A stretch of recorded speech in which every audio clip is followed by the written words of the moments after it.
Ya, bismillahirrahmanirrahim. Assalamualaikum warahmatullahi wabarakatuh. So, in this occasion, I would like to explain the material that is simple present. This is one of the basic English sentence. Ini adalah salah satu dari dasar kalimat bahasa Inggris. The simplest atau yang paling sederhana, kalimat bahasa Inggris yang paling sederhana dan juga sepertinya paling sering kita ucapkan karena kita menggunakan simple present ini untuk mengatakan daily activities atau repeated activities that we usually do every day, repetition atau pengulangan, kemudian facts atau fakta, kemudian natural order atau hukum alam. Jadi biasanya kita sehari-hari itu menggunakan kalimat bentuk ini ya dalam kegiatan sehari-hari. Okay, so let's start with the kinds of words in English. So actually words atau kata itu dibagi menjadi 4 jenis. Kalau menurut saya ada verb atau kata kerja, noun kata benda, adjective kata sifat, adverb kata keterangan. Kita mulai dari verb dulu di sini. Verb kata kerja. Pokoknya segala sesuatu yang berkaitan dengan pergerakan fisik itu artinya kita fisiknya sedang bekerja. For example, like when you eat, kamu ketika makan, kamu menggerakkan tangan, menggerakkan mulut, mengunyah, maka eat itu termasuk ke dalam kata kerja karena ada pergerakan fisik di situ. Hear mendengar, walaupun telingamu tidak bergerak-gerak, tetapi ada sesuatu yang terjadi di dalam tubuh kita sehingga hear artinya itu juga kata kerja.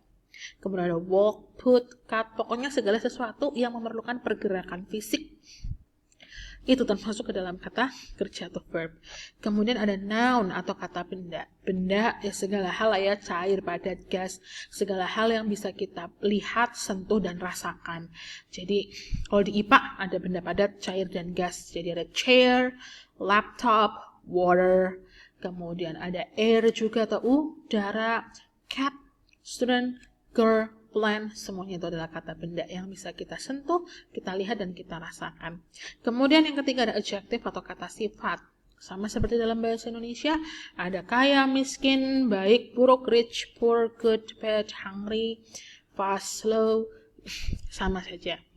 Lalu ada adverb atau kata keterangan. Yang paling sering kita gunakan adalah adverb of place atau keterangan tempat.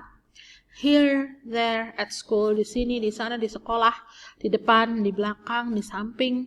Lalu ada adverb of time atau keterangan waktu. Now, later, yesterday, in the morning, in the evening. Lalu satu lagi yang sering kita gunakan dalam bahasa Inggris yaitu adverb of manner.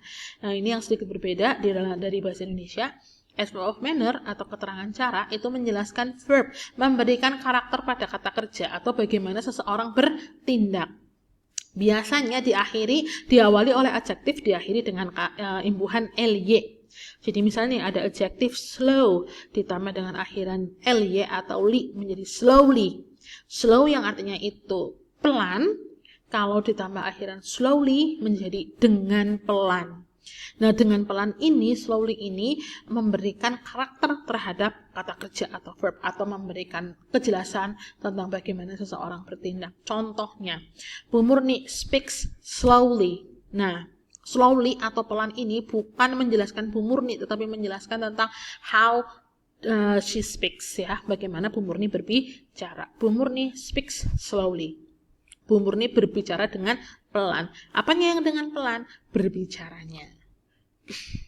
Jadi sebelum kita mulai masuk ke bagaimana cara mengkonstruk sebuah kalimat, kalian harus paham dulu ada berapa jenis kata kerja dalam bahasa kata-kata dalam bahasa Inggris. Pertama ada kata kerja, kata benda, kata sifat, dan juga kata keterangan. Lalu, nah ini ada English basic sentence atau kalimat dasar dalam bahasa Inggris. Nah, biasanya kan kalau dulu ada to be. To be itu apa sih, Bu? To be itu pengganti verb sebenarnya kalau ada subjek yang mau ketemu dengan kata sifat, keterangan, ataupun kata benda. Jadi intinya kalau ada subjek mau ketemu dengan kata kerja langsung ditabrakkan saja, tidak perlu menggunakan to be, is, am, atau are.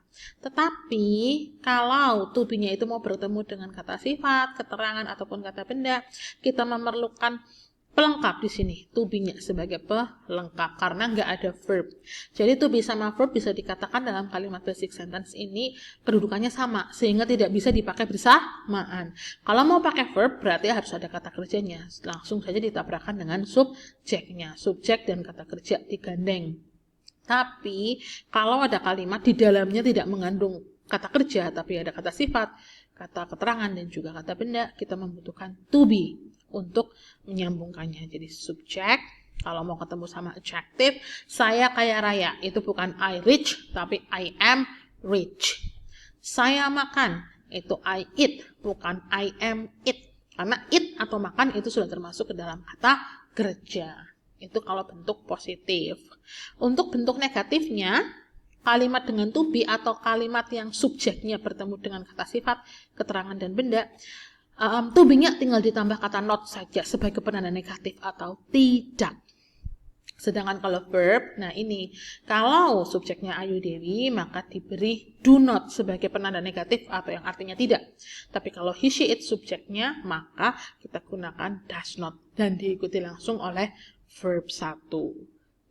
Kalau kalimatannya, kalimat dengan to be, tinggal ditaruh to be-nya di depan, diikuti subjek dan juga kata sifat, keterangan, ataupun kata benda. Sedangkan kalau kalimat dengan kata kerja, do atau does ditaruh di depan sendiri, diikuti subjek dan juga verb 1. Contohnya, I am a teacher. Teacher, guru. Guru itu bukan kata kerja. Kata kerjanya itu mengajar. Kalau guru itu adalah orangnya atau bendanya. Karena orang, manusia, atau guru itu bisa dilihat, dipegang, dan dirasakan. Jadi ini ada subjek ada subjek ada subjek I bertemu dengan teacher atau kata benda, sehingga memerlukan to be di tengahnya karena nggak ada verbnya. Jadi I am a teacher. I teach in LDC UMP. Saya mengajar. Karena mengajar itu adalah suatu kegiatan, perlu pergerakan fisik. Jadi langsung saya gabungkan saja subjek dengan kata kerjanya. I teach in LDC UMP. Saya mengajar di LDC UMP. Itu contoh kalimat positif. Kalimat negatifnya. Contoh di sini ada he is not happy. Kenapa ada is not? Karena happy itu termasuk ke dalam adjektif atau kata sifat, sehingga dia tidak senang. He is not happy. Bukan he doesn't happy, tapi he is not happy. Nah, kalau he-nya bertemu dengan kegiatan atau kata kerja dan bentuknya negatif, kita tambahkan does not. He doesn't pass the exam.